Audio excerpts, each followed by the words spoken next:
নমস্কার বন্ধুরা, সরকারি কর্মচারীদের বিরুদ্ধে হিংস্র ও পাশবিক আচরণের বিস্ফোরক অভিযোগ উঠল মুখ্যমন্ত্রীর বিরুদ্ধে। রাজ্যের মুখ্যমন্ত্রী মমতা বন্দ্যোপাধ্যায় বিরোধী নেত্রী থাকার সময় থেকেই দাবি করে এসেছেন তিনি রাজ্য সরকারি কর্মচারীদের উন্নয়নে অত্যন্ত আন্তরিক। তিনি বারেবারেই বিভিন্ন জনসভায় দাবি করেছেন বাম আমলের বিপুল পরিমাণ ঋণের বোঝা মাথায় নিয়েও তিনি রাজ্যের উন্নয়ন করে চলেছেন এবং একই সাথে যখন যেটুকু সম্ভব হয়েছে রাজ্য সরকারি কর্মচারীদের প্রাপ্য মেটানোর আন্তরিক চেষ্টা করেছেন। কিন্তু রাজ্যের সরকারি কর্মচারী, শিক্ষক সমাজ বা সরকারি অনুদান প্রাপ্ত কর্মচারীরা বোধহয় আর তা মানতে রাজি নন। একের পর এক রাজ্য সরকারের বিরুদ্ধে আন্দোলন এবং আইনি লড়াইয়েই তা প্রমাণিত। আর এবার তো এসব কিছুকে ছাড়িয়ে সরাসরি মুখ্যমন্ত্রীর বিরুদ্ধে হিংস্র ও পাশবিক আচরণের অভিযোগ নিয়ে এলেন শিক্ষাবন্ধু ঐক্য মঞ্চের মুখপাত্র নন্দদুলাল দাস। প্রসঙ্গত, রাজ্যের শিক্ষক বন্ধুরা দীর্ঘদিন ধরেই আন্দোলন করছেন যে গ্র্যাজুয়েট ও পোস্ট গ্র্যাজুয়েট স্কেল হওয়া সত্ত্বেও তাদের মাসিক বেতন মাত্র 5,240 টাকা, আর গত 9 বছর ধরে তা অপরিবর্তিত।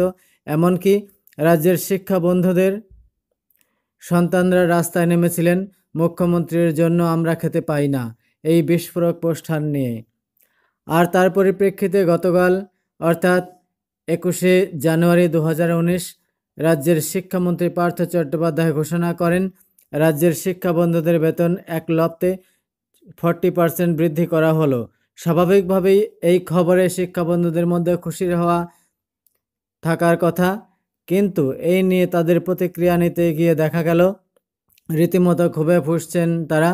আর তার পরিপ্রেক্ষিতে নন্দদুলালবাবু জানালেন মমতা বন্দ্যোপাধ্যায় সরকারি কর্মীদের সঙ্গে বিমাতাসুলভ আচরণ করেন, এটা সবার জানা। এবার সরকারি কর্মচারীদের সঙ্গে হিংস্র ও পাশবিক আচরণেও লিপ্ত হয়েছেন তিনি।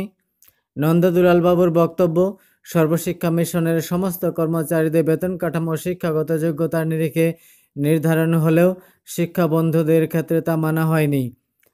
শুধু এখানেই শেষ নয়, সর্বশিক্ষা মিশনের একজন পোস্ট গ্র্যাজুয়েট কর্মী অন্য রাজ্যে বেতন পান 50,000 টাকার ঊর্ধ্বে।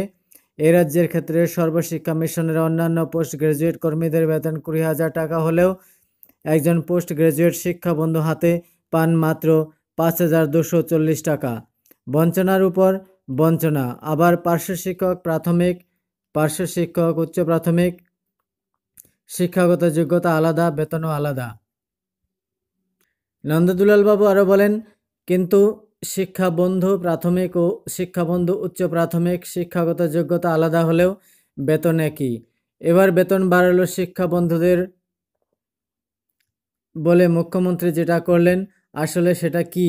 এখন থেকে সর্বশিক্ষা মিশনের একজন গ্রুপ ডি কর্মীর বেতন হলো 15,000 টাকা, একজন গ্রুপ সি কর্মীর বেতন হলো 19,000 টাকা, একজন গ্র্যাজুয়েট কর্মীর বেতন হলো 25,000 টাকা, একজন পোস্ট গ্র্যাজুয়েট কর্মীর বেতন হলো 29,000 টাকা, আর একজন পোস্ট গ্র্যাজুয়েট শিক্ষা বন্ধুর বেতন হলো মাত্র 8,000 টাকা। নন্দদুলালবাবুর অভিযোগ, এখানেই শেষ নয়, বর্ধিত বেতন শিক্ষাবন্ধু বাদে সবার ক্ষেত্রে লাগু হবে 2018 সাল থেকে, অথচ শিক্ষা বন্ধুদের ক্ষেত্রে লাগু হবে 2019-এর জানুয়ারি থেকে। অর্থাৎ শিক্ষাবন্ধু বাদে সবাই 1 বছরের এরিয়ার পাবেন, শিক্ষা বন্ধুদের ক্ষেত্রে কোনো এরিয়ার নেই, অথচ সবাই সর্বশিক্ষা মিশনের অফিস স্টাফ। যেহেতু ন্যায্য দাবিতে শিক্ষাবন্ধু ঐক্য মঞ্চ রাস্তায় নেমে আন্দোলন করেছে, তাই মমতা বন্দ্যোপাধ্যায় তাদের উপর পাশবিক অত্যাচার নামিয়ে আনলেন। পৃথিবীতে সরকারি কর্মচারীদের নানান সংগঠন থাকবে, এটাই স্বাভাবিক, আর ন্যায্য দাবিতে আন্দোলন হবে, এটা আরও স্বাভাবিক। নন্দদুলালবাবুর আক্ষেপ, কিন্তু এরকম হিংস্র ও পাশবিক আচরণ আজ পর্যন্ত পৃথিবীর কোথাও শোনা যায়নি।